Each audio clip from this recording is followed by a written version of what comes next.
Finding hope. Christy grew up in a family without any religious beliefs in Asia.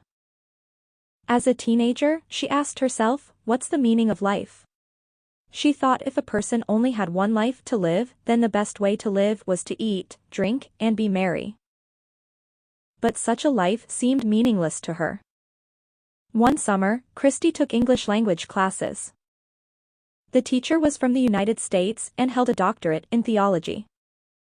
At the beginning of the first lesson, he introduced himself by sharing a miracle about how God had spared his life in a car accident.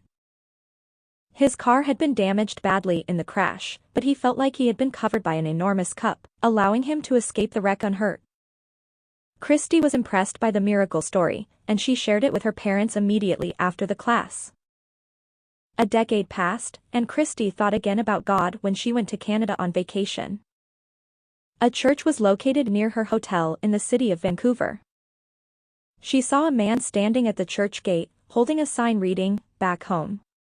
Later that day, she passed the church again and saw the same man still holding the sign reading, "Back Home."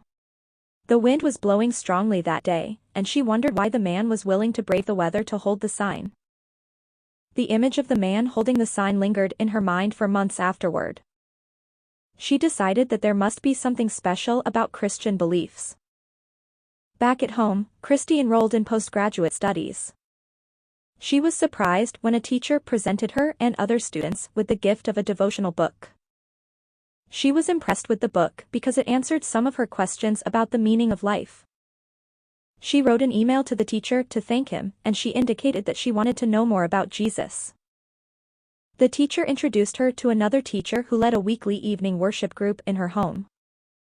Christy felt loved and accepted by the worship group, and she began to read the Bible daily. After a while, she gave her heart to God.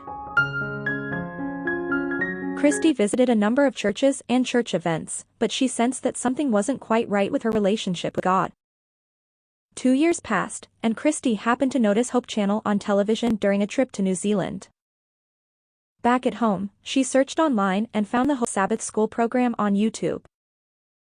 She started watching Hope's Sabbath School and couldn't stop. Watching Hope's Sabbath School became the happiest time of her day. In just a few months, she watched 3 years of Hope's Sabbath School, all the online episodes that were available at the time. The class participants made the Bible easy for her to understand, and she loved their smiles. As she watched, she gained a clearer picture of God.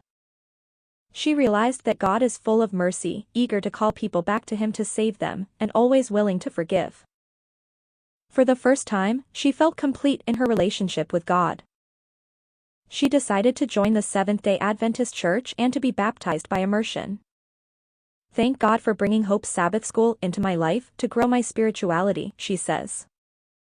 "Now I am willing to give all my life to Jesus and desire to live a life that glorifies God.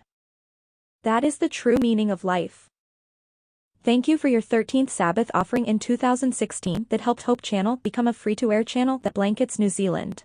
Because of Hope Channel's wide reach, Christy was able to watch it when she visited New Zealand for a few days in 2016, the same year that its free-to-air coverage went nationwide.